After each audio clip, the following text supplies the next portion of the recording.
Let's together install Testcontainers.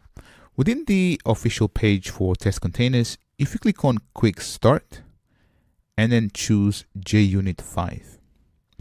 In here, they give you an example of how to get up and running with Redis cache, but we're going to use Postgres in a second, as you'll see.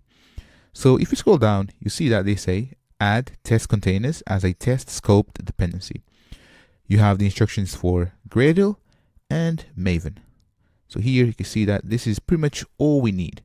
Now, we're not going to take this in here because this is already provided by us when we installed Spring Boot. So let's just take these two in here, Command C, and then open up IntelliJ.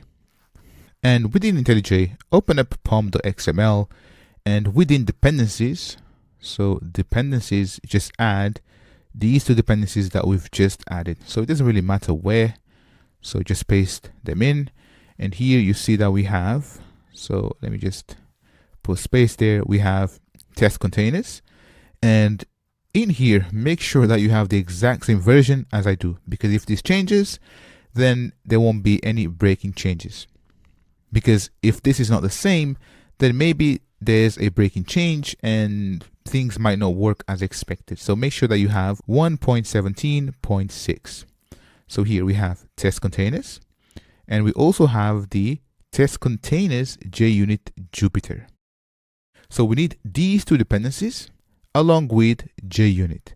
Now, JUnit is installed because if I scroll up and if you look at the parent, Spring Boot starter parent, if I press Command, navigate into it, and you can see that this is the POM for Spring Boot 3.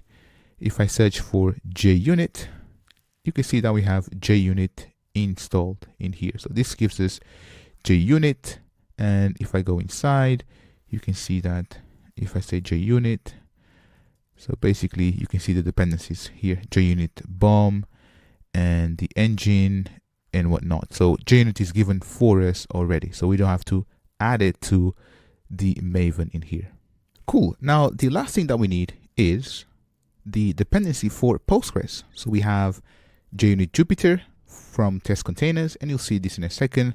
We have Testcontainers itself, but we also need Postgres.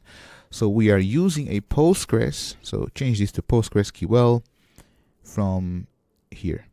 Now let me reload Maven changes. And I think we're good to go.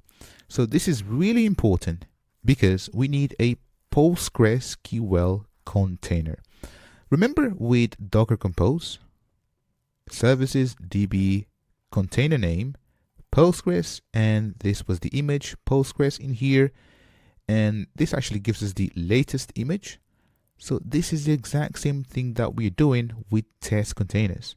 Testcontainers will manage the lifecycle for us. It will create the container itself, so the Docker container for Postgres. It will allow us to write the tests and then kill off the container. So let me just close this, and we are good to go.